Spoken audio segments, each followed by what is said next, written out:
ಸಂಪಾದನೆ ಮಾಡಬೇಕು. ಪುಣ್ಯವೋ ಪಾಪವೋ ಅದನ್ನು ತೀರ್ಮಾನಿಸುವುದು ನಾನು.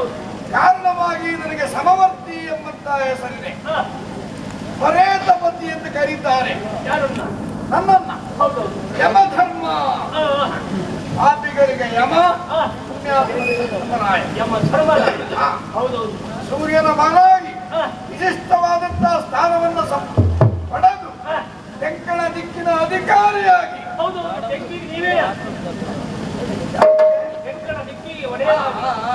ಆ ದಿಕ್ಕು ನನ್ನದೇ. ಹಾಗಾಗಿ ಪೂಜನೀಯವಾಗಿರುವಂತಹ ಸ್ಥಾನವನ್ನು ಪಡೆದ ನಾನು ಈ ಸಂಯಮನಿ ಪಟ್ಟಣದಲ್ಲಿ ನಿಮ್ಮನ್ನ ಹೊಂದಿಕೊಂಡಿದ್ದೇನೆ. ಕಾರಣವೇನು? ಪುಸ್ತಕ ಬೇಕು ಅಂತಿಲ್ಲ, ಪುಸ್ತಕ ಸಾಕಾಗ್ತದೆ. ಯಾರ್ಯಾರು ಜೀವಿತ ಕಾಲದಲ್ಲಿ ಮಾಡಿರುವಂತಹ ಪಾಪವೋ ಪುಣ್ಯವೋ ಅದನ್ನು ಮನಸ್ಸಿನಲ್ಲಿ ನೆನಪಿಟ್ಟುಕೊಂಡು ಲೆಕ್ಕಾಚಾರ ಹಾಕಿ ಗುಣಿಸಿ ಭಾಗಿಸಿ ಯಾವ ಭಾಗ ಎಷ್ಟೆಷ್ಟು ಅಂತ ಹೇಳುವ ಯೋಗ್ಯತೆ ನಿಮಗಿದೆ. ಉಳಿದ ಶೇಷವನ್ನ ನಿಮಗೆ ಕೊಡುವವರು ಯಾವುದರ ಅಂದ್ರೆ ಅದರ ತೀರ್ಪನ್ನು ನೀವು ಮಾಡಬೇಕು ಅಂತ ಕೊಡುವುದು. ಹೀಗೀಗ ಉಂಟು ಶೇಷತೆ ನೀವು ಬಿಟ್ಟದ್ದು. ಮಕ್ಕಳೇ ನಿಮ್ಮದು, ಹೌದೌದು. ಆಮೇಲೆ ಲೆಕ್ಕಾಚಾರ ನಮ್ಮದು. ಏನು ಏನು ಹೇಗೆ ಅಂತ ಆ ಶೇಷತೆ ತೀರ್ಮಾನ ನಿಮ್ಮದು. ಪಾಪಿಗಳಿಗೆ ನರಕ. ಮಹಾರೌರವ, ರೌರವ, ತಾಮಿಶ್ರ, ಅಂಧತಾಮಿಶ್ರ, ಕುಂಬಿ ಪಾಕ, ತೈಲಕಟಾಹ, ಸೂಚಿ ಮುಖ, ವಿಮೋಚನ ಇತ್ಯಾದಿ ಘೋರ ನರಕ ಯಾತನೆಯನ್ನ ಪಾಪಿಗಳು ಅನುಭವಿಸಬೇಕು. ಯಾರ್ಯಾರಿಗೆ ಕೂಟದಲ್ಲಿ ಅಕ್ಕಿನ ಹುಳ ಸಿಗ್ಲಿಲ್ವೋ ಅಂತವರಿಗೆ ಇಲ್ಲಿ ಕ್ರಿಮಿ ಭೋಜನ. ಕೂಟದ ಅಕ್ಕಿಗೆ ಹುಳ ಹಾಕಿದವರಿಗೆ, ಅಂತವರಿಗೆ ಯಾರಿಗೆ ಸಿಗ್ಲಿಲ್ವೋ ಬಾಯಿಗೆ ಬಂದಾಗ ಹೊಗಳ್ತಾರೆ ಯಾರೋ ಅವರಿಗೆ. ನಿಮಗಿನ್ನೂ ಸಿಗ್ಲಿಲ್ಲಲ್ಲ ಅದು? ಯಾಕೆ ನಾವು ಬಾಯಿ ಬಂದಾಗ ಹೇಳುದಿಲ್ಲಲ್ಲ.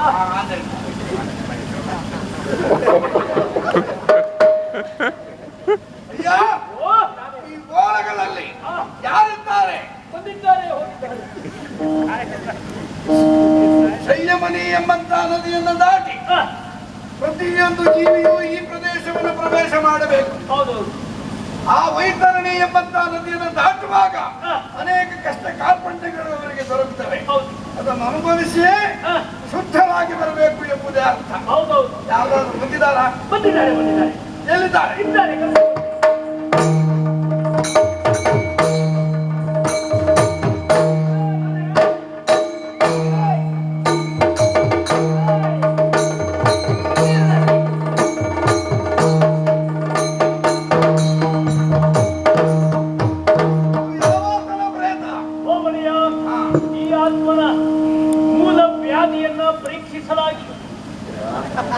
ಇದರ ಮೂಲ ವ್ಯಾಧಿಯನ್ನು ಪರೀಕ್ಷಿಸಲಾಗಿ, ಮೂಲ ವ್ಯಾಧಿ ಅನ್ನೋದು ರೋಗ, ಪುಷ್ಟೆಷ್ಟಾದವರಿಗೆ ಆಗುತ್ತದೆ.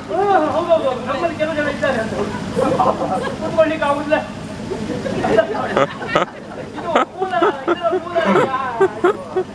ಮೂಲ ಯಾವುದು? ಇವು ಅನುಭವಿಸಿದ ಆ ಮೂಲಾಗ್ರವಾದಂತಹ ಪರಿಚಯ.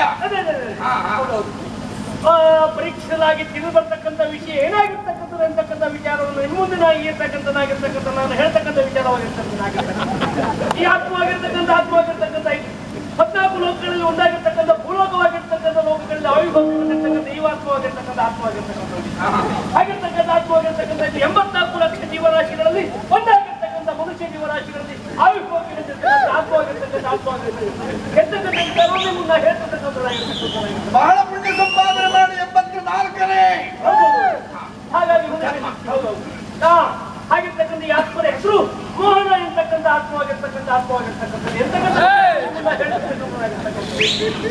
ಇದು ಏನು ಮಾಡಿರ್ತಕ್ಕಂಥದ್ದು ಎನ್ನುವುದನ್ನು ನೋಡುವಾಗ ತಕ್ಕಂತ ಎನ್ನುವ ಶಬ್ದವನ್ನು ಬರೆದು ಏನು ಮಾಡಿದೆ ಎನ್ನುವುದನ್ನ ಆಮೇಲೆ ಬರ್ತಿರ್ತಕ್ಕಂಥ ಅದರಿಂದ ತಕ್ಕಂತೆ ಶಬ್ದ ಹೆಚ್ಚಿರ್ತಕ್ಕಂಥ ಇವ ಯಾವ್ದ್ರ ತಕ್ಕಂತೆ ತಕ್ಕಂತನೇ ಹೀಗಾಗಿತ್ತು ಒಡೆಯ. ಮೋಹನ ಎನ್ನುವಂತೆ ಈ ಆತ್ಮ ಹುಟ್ಟಿ ಬೆಳೆದ ಮೇಲೆ ವಿದ್ಯಾಭ್ಯಾಸವನ್ನು ಮುಗಿಸಿದ ಮೇಲೆ ಯಾವ ಉದ್ಯೋಗವೂ ಸಿಗದೇ ಇರುವ ಕಾರಣಕ್ಕಾಗಿ ಏನು ಮಾಡಬೇಕು ಅಂತ ಗೊತ್ತಾಗದೆ ಗುರುಮಠದ ಸುತ್ತಲೇ ಸುತ್ತಾಕಿದಂತ ಈತ ಅಲ್ಲಿರುವಂತ ಹೆಣ್ಣು ಮಕ್ಕಳನ್ನೆಲ್ಲ ತನ್ನ ಮೋಹಕದ ನೆಗೆಯಿಂದ ತನ್ನ ಮೋಹದ ಬಳಿಗೆ ಬೀಳಿಸಿಕೊಂಡದ್ದು ಮಾತ್ರ ಅಲ್ಲ, ಅಲ್ಲಿರುವಂತ ಹೆಣ್ಣು ಮಕ್ಕಳಿಗೆಲ್ಲ ಮೋಸ ಮಾಡಿದ, ಅವ್ರನ್ನೆಲ್ಲ ಪ್ರೀತಿ ಮಾಡಿದ, ಮಾತ್ರ ಅಲ್ಲ ಅವರಿಗೆ ಆಶ್ವಾಸನೆಯನ್ನು ಕೊಟ್ಟ, ನಿಮ್ಮನ್ನೇ ಮದುವೆ ಆಗ್ತೇನೆ ಎನ್ನುವುದಾಗಿ. ಒಬ್ಬಳಿಗಲ್ಲ, ಅಲ್ಲಿರುವ ಎಲ್ಲ ಹೆಣ್ಮಕ್ಳಿಗೂ ಹಾಗೆ ಮಾಡಿದ. ಹಾಗೆ ಮಾಡಿದಂತ ಈತ ಮಾಡಿದ್ದೇನು? ದಾನಗಳಲ್ಲಿ ಶ್ರೇಷ್ಠ ದಾನವಾಗಿರುವಂತ ಗರ್ಭದಾನವನ್ನು ಮಾಡಿರ್ತಕ್ಕಂಥ ಅದು ಯಾರು ಹೇಳುವುದಲ್ಲ, ಅವನು ತಿಳ್ಕೊಂಡದ್ದು ಹಾಗೆ ಅದೇ ದೊಡ್ಡದು ಅಂತ ತಿಳ್ಕೊಂಡವ. ಹಾಗೆ ಅಷ್ಟಾದ ಮೇಲೆ ಅಲ್ಲಿರುವ ಹೆಣ್ಣುಮಕ್ಕಳೆಲ್ಲ ಸುಮ್ಮನಾಗ್ಲಿಲ್ಲ, ಎಲ್ಲರೂ ಒಟ್ಟಾಗಿ ತನ್ನನ್ನು ಮದುವೆ ಆಗುವಂತ ಈ ಮೋಹನ್ನಲ್ಲಿ ಮುಂದಾದ. ಹಾಗೆ ಮುಂದಾದಂತಹ ಸಂದರ್ಭಕ್ಕೆ ಈತ ಏನು ಉಪಾಯ ಮಾಡಿದ? ಹಾಗಿದ್ರೆ ಅವರಿಗೆ ಕೊಟ್ಟಂತ ಗರ್ಭದಾನ ಅದನ್ನೇ ನಾಶ ಮಾಡಬೇಕು ಅಂತ ಯೋಚನೆ ಮಾಡಿ ಅವರಿಗೆಲ್ಲ ಗುಳಿಗೆಯನ್ನೇ ಕೊಟ್ಟ, ಸಾಕ್ಷಿಯನ್ನ ನಾಶಪಡಿಸಬೇಕು ಎನ್ನುವುದಾಗಿ. ಹಾಗಾಗಿ ಗುಳಿಗೆ ಮೋಹನ ಎನ್ನುವುದಾಗಿ ಪ್ರಸಿದ್ಧಿ ಕೊಟ್ಟಿದ್ದಾರೆ. ಹಾಗೆ ಈ ಗುಳಿಗೆ ಮೋಹನ ಅಂತ ಈತನ ಮೇಲೆ ಎಲ್ಲವರು ಭೂಲೋಕದ ನ್ಯಾಯಾಲಯಕ್ಕೆ ಹೋಗಿ ಆರೋಪವನ್ನು ಕೊಟ್ಟರು. ಹಾಗೆ ಆರೋಪವನ್ನು ಕೊಟ್ಟಂತಹ ಸಂದರ್ಭದಲ್ಲಿ ಅಲ್ಲಿ ಏನ್ ಮಾಡುವ, ಭೂಲೋಕದ ಯಾವ ನ್ಯಾಯಾಲಯವೇ ಆಗಲಿ ಸಾಕ್ಷಿ ಇಲ್ಲದೆ ಯಾವ ಅಪರಾಧಿಯನ್ನು ಅಪರಾಧಿ ಅಂತ ಪರಿಗಣಿಸಲಾಗುವುದಿಲ್ಲ. ಸಾಕ್ಷಿ ಬಲವಂತರವಾಗಿ ಬೇಕಾಗ್ತದೆ. ಯಾವ ಸಾಕ್ಷಿಯೂ ಇಲ್ಲದೆ ಇರುವ ಕಾರಣ ಆ ನ್ಯಾಯಾಲಯದಲ್ಲಿ ಗುಳಿಗೆ ಮೋಹನ ನಿರಪರಾಧಿ ಎನ್ನುವುದಾಗಿ ಪರಿಗಣಿಸಲಾಯಿತು. ಭೂಲೋಕದಲ್ಲಿ ನಿರಪರಾಧಿ ಅಂತ ಪರಿಗಣಿಸಲ್ಪಟ್ಟ. ತದನಂತರ ಆ ಹೆಣ್ಣು ಮಕ್ಕಳ ಅಪ್ಪ ಅಮ್ಮ ಅಣ್ಣ ತಮ್ಮೆಲ್ಲ ಒಟ್ಟಾಗಿ ಇವನ ಮೇಲೆ ಸಿಟ್ಟುಕೊಂಡು ಒಟ್ಟುಕೊಂಡು ದಾರಿಯಲ್ಲಿರುವಂತಹ ಕಲ್ಲನ್ನೆಲ್ಲ ಬಿಸಾಡಿ ಇವನನ್ನ ಕೊಂದು ಹಾಗಿದ್ರೆ ಈಗ ಬಂದಂತ ಈ ಆತ್ಮನಿಗೆ ಏನು ಶಿಕ್ಷೆ ನೀವೇ ಹೇಳಬೇಕು. ಶಿಕ್ಷೆ ನೀವೇ ಹೇಳಬೇಕು. ಹೌದೌದು, ಇವನೇ ಹೆಣ್ಣು ಮಕ್ಕಳಿಗೆ ಮೋಸ ಮಾಡಿದ. ನಮ್ಮಲ್ಲಿ ಒಂದು ನ್ಯಾಯ ಇದೆ, ಎತ್ರ ನಾರ್ಯಸ್ತು ಪೂಜ್ಯಂತೆ ರಮಂತೆ ಪುತ್ರ ದೇವತಾ ಅಂತ ಹೇಳಿ. ಹೌದೌದು, ಭೂಲೋಕದಲ್ಲಿ ಆ ವ್ಯವಹಾರ ಇದೆ. ಹೆಣ್ಣು ಮಕ್ಕಳನ್ನ ದೇವತೆ ಹಾಗೆ ಪೂಜಿಸಬೇಕು. ಹೌದು, ಆ ಮನೆ ದೇವತೆಗಳ ಆವಾಸ ಸ್ಥಾನವಾಗುತ್ತದೆ ಎಂಬುದು ಅದರ ಅರ್ಥ. ಅದನ್ನು ಬಿಟ್ಟು ಗುರುಕುಲದಲ್ಲಿ ಓದುವುದನ್ನು ಬಿಟ್ಟು ಹೆಣ್ಣುಗಳ ಹಿಂದೆ ಬಿದ್ದು ಅವರನ್ನೆಲ್ಲ ಹಾಳು ಮಾಡಿ ಕೊನೆಗೂ ನ್ಯಾಯಸ್ಥಾನದಲ್ಲಿ ಇವ ನಿರಪರಾಧಿ ಎಂದು ಘೋಷಿಸಲ್ಪಟ್ಟು ಈಗಿನ ಸತ್ಪಂದಿದ್ದಾರೆ. ಎಲ್ಲಿಂದ ಪೆಟ್ಟು ತಿಂದು ಸತ್ತ ಮತ್ತೆ ಅಲ್ವಾ? ಹೌದೌದು, ಒಬ್ಬ ಮಹಾರಾಜ ಶಿಕ್ಷಿಸಬೇಕಾಗ್ತದೆ ಅಪರಾಧಿಯನ್ನು. ಮಹಾರಾಜ ಶಿಕ್ಷಿಸದೇ ಇದ್ದರೆ ಆ ಊರಿನ ಪುರೋಹಿತರು ಶಾಪ ಕೊಟ್ಟಾದ್ರೂ ಶಿಕ್ಷಿಸಬೇಕು. ಅವರಿಗೆ ಯೋಗ್ಯತೆಯವರು ಕಳ್ಕೊಂಡ್ರೆ ಊರಿನವರು ಕಲ್ವಾಡ್ದು ಸಾಯಿಸಬೇಕು ಅಂತ ಅವರೆಲ್ಲ ನ್ಯಾಯ ತಪ್ಪಲಿಲ್ಲ, ಕಲ್ಲು ಹೊಡೆದು ಸಾಯಿಸಿದ್ದಾರೆ. ಇಂಥವರಿಗೆ ಭೂಲೋಕದಲ್ಲಿ ಆ ಶಿಕ್ಷೆ ಆಗಿದೆ. ಆಮೇಲೆ ಅವನು ಗಳಿಸಿದ ಪಾಪ ಭ್ರೂಣ ಹತ್ಯಾ ದೋಷ. ಹೌದೌದು, ಹಾಗೆ ಉಂಟು ಅಲ್ವಾ? ಆ ಶೇಷ ನಿಮ್ ಕೈಲಿ ಕೊಡ್ತಾ ಇದ್ದೇನೆ, ಭ್ರೂಣ ಹತ್ಯೆ ಅಂತ ನಿಮ್ ಕೈಲಿ ಕೊಡ್ತಾ ಇದ್ದೇನೆ. ಆ ಪಾಪಕ್ಕೆ ನಾನು ಹೊಣೆಯೇನು? ಅಲ್ಲಲ್ಲ, ಉಳಿದ ಶೇಷ ಬರಿಬಾರ್ದೇನು ಅನ್ನಂತ ಅಲ್ಲಲ್ಲ, ಅದಕ್ಕೆಲ್ಲ ಶಿಕ್ಷೆ ಆಗಿದೆ. ಆ ಶೇಷ ಹಾಗೆ ಉಂಟು, ಹಾಗೆ ಉಳಿದಿದೆ. ಆದ್ರಿಂದ ಆ ಶೇಷ ಪಾಪ ಇಲ್ಲಿ ನಿರ್ನಾಮವಾಗಬೇಕು ಅಂತಂದ್ರೆ ಇವನಿಗೆ ಕುದಿಯುತ್ತಿರುವ ಎಣ್ಣೆ ಕೊಬ್ಬರಿಗೆಯಲ್ಲಿ ಹಾಕಿ ಬೇಯಿಸ್ಬೇಕು.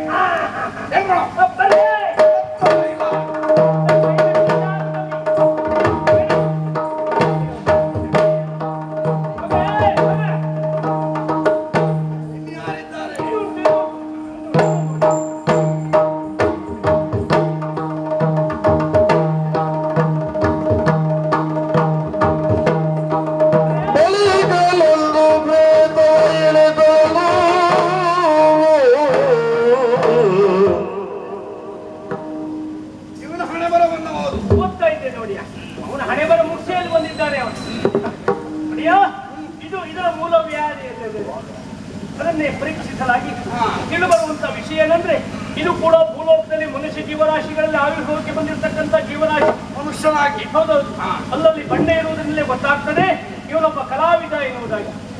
ಯಾವ ನಿಟ್ಟಿನ ಕಲಾವಿದ ಇವ ಯಾವ ನಿಟ್ಟಿನ ಕಲಾವಿದ ಅಂತ ಏನು ಅಂತ ಹೇಳುವುದು ಒಡೆಯ, ಭೂಲೋಕದಲ್ಲಿ ಲೋಕವಾಗಿರ್ತಕ್ಕಂಥ ಪರಮ ಪುಣ್ಯ ಕ್ಷೇತ್ರವಾಗಿರತಕ್ಕಂತಹ ಕೋಟದಲ್ಲಿ ಆವಿರ್ಭಾವಕ್ಕೆ ಬಂದಿರತಕ್ಕಂಥ ಜೀವರಾಶಿ. ಪುಣ್ಯಕ್ಷೇತ್ರ ಆ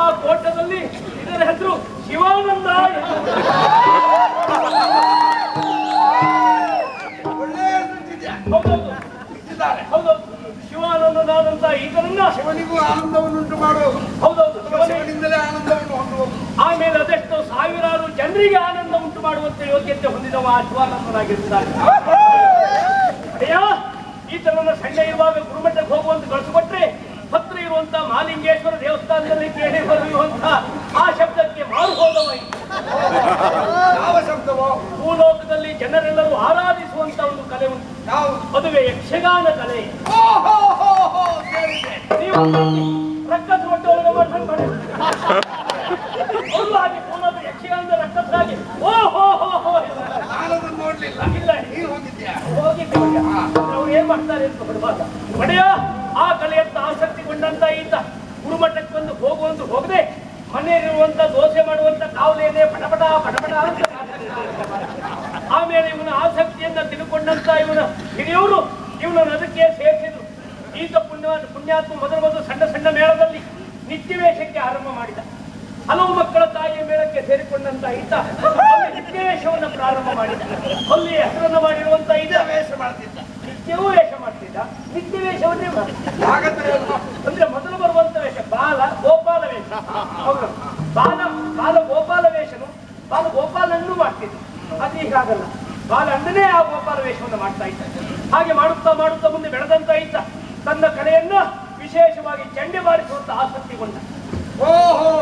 ಹೀಗೆ ಚಂಡೆ ಬಾರಿಸುತ್ತಾ ಇರುವಂತ ಈತ ಚಂಡೆಯನ್ನು ಒಳ್ಳೆಯ ರೀತಿ ಬಾರಿಸುತ್ತಿರುವಂತ ಆತನಿಗೆ ಅಪರೂಪಕ್ಕೆ ವೇಷ ಮಾಡುವಂತ ಹುಚ್ಚಿಡಿತು. ಮಾಡಿದ್ದಲ್ವಾ? ಹೌದೌದು, ಬೇಸರ ಇರಲಿಲ್ಲ. ಅಪರೂಪಕ್ಕೆ ಹಾಸ್ಯ ಪಾತ್ರವನ್ನು ಮಾಡುವಂತ ಆತ ಒಂದು ದಿವಸ ಮನಸ್ಸು ಮಾಡಿ ನಿಮ್ಮ ವೇಷವನ್ನೇ ಮಾಡಬೇಕು ಅಂತ ತೀರ್ಮಾನ ಮಾಡಿದ ಮಡಿಯ. ನನ್ನ ವೇಷ? ಹೌದೌದು, ಅಂದ್ರೆ ಯಮನ ವೇಷ. ಹಾಗೆ ಯಮನ ವೇಷವನ್ನು ಮಾಡುತ್ತಿರುವಂತಹ ಸಂದರ್ಭದಲ್ಲಿ ಕಥೆಯನ್ನ ಎತ್ತಿ ಯಾರ ಮೇಲೆ ಸಿಕ್ತು ಅಂತ ಗೊತ್ತಾಗಲಿಲ್ಲ. ಹೀಗೆ ಬಿಡಿಸುವಾಗ ಕಥೆಯ ಮಂಡಿಯ ಕಳಿಸಿ ಅವರ ತಲೆ ಮೇಲೆ ಬಿದ್ದದ್ರಿಂದ ಇನ್ನು ಬಂದಿದ್ದಾನೆ. ಈತನಿಗೆ ಏನು ಬಹಳ ಸಂತೋಷವಾಯಿತು. ಒಬ್ಬ ಕಲಾವಿದ. ಹೌದೌದು, ಸಂತೋಷ ಜನಯೇತ್ ಪ್ರಾಜ್ಞಾ ತದೇವೇಶ್ವರ ಪೂಜನ ಅಂತ ಹೇಳ್ತಾರೆ. ಇನ್ನೊಬ್ಬರಿಗೆ ಸಂತೋಷ ಉಂಟು ಮಾಡುವುದೇ ಈಶ್ವರನ ಪೂಜೆಗೆ ಸರಿಯಾದ ಕ್ರಮ. ಹಾಗೆ ಇನ್ನೊಬ್ಬರಿಗೆ ಸಂತೋಷವನ್ನು ಉಂಟು ಮಾಡುವುದರಲ್ಲೇ ತನ್ನ ಜೀವಿತವನ್ನ ಕಳೆದುಕೊಂಡಿರುವ ಸವೆಸಿದ ಇವನೊಬ್ಬ ಪುಣ್ಯಾತ್ಮನೇ ಸರಿ. ಹೌದೌದು. ಮತ್ತೆ ಇವು ಏನಾದ್ರೂ ಚೂರುಪಾರು ಪಾಪ ಮಾಡಿದ್ದಿದ್ರು ಏನು ಮಾಡಿಲ್ಲ ಅಲ್ಲ, ಮಾಡಿದ್ದಿದ್ರು ಯಕ್ಷಗಾನ ಕಲಾವಿದರಿಗೆ ಪಾಪಿಗಳನ್ನು ಹೇಳಲಿಕ್ಕೆ ಆಗುದಿಲ್ಲ. ಯಾಕೆ? ಯಾಕೆ? ಅವರು ಏನು ಒತ್ತೆಲ್ಲ ಪಾಪ ಮಾಡಿ ಯಕ್ಷಗಾನ ಕಲಾವಿದರ ಪಾಪಕ್ಕೆ ಪ್ರಾಯಶ್ಚಿತ್ತಲ್ಲೇ ಆಗಿರ್ತದೆ. ಯಾಕೆ? ಯಾಕೆ? ರಾತ್ರಿ ನಿದ್ದೆ ಮಾಡ್ಲಿಕ್ಕಿಲ್ಲ, ಇಲ್ಲ, ಎಲ್ಲಿ ಬೇಕಾದ್ರಲ್ಲಿ ಮಲಗಬೇಕು, ಯಾರೋ ಮಾಡಿ ಹಾಕಿದ ಅನ್ನವನ್ನ ಊಟ ಮಾಡಬೇಕು, ಸಂಚಾರ ಮಾಡಬೇಕು, ಕಷ್ಟಪಡಬೇಕು, ಇನ್ನೊಬ್ಬರಿಗೆ ಸಂತೋಷ ಉಂಟು ಮಾಡುವ ತಮ್ಮ ಮನದ ಅಳಲನ್ನ ಮನಸ್ಸಿನಲ್ಲಿ ಮುಚ್ಚಿಕೊಂಡಿರ್ಬೇಕು. ಇಷ್ಟೆಲ್ಲ ಮಾಡ್ತಾರೆ ಅಂತ ಅದು ಮತ್ತೆ ಶಿಕ್ಷೆ ಏನು? ಇನ್ನೇನು? ತಕ್ಕಡಿಯಲ್ಲಿ ಇವನ ಪುಣ್ಯ ವಿಶೇಷವೇ ಹೆಚ್ಚುಂಟು. ಆದ್ರಿಂದ ಇವನು ಸ್ವರ್ಗಕ್ಕೆ ಕಳುಹಿಸು.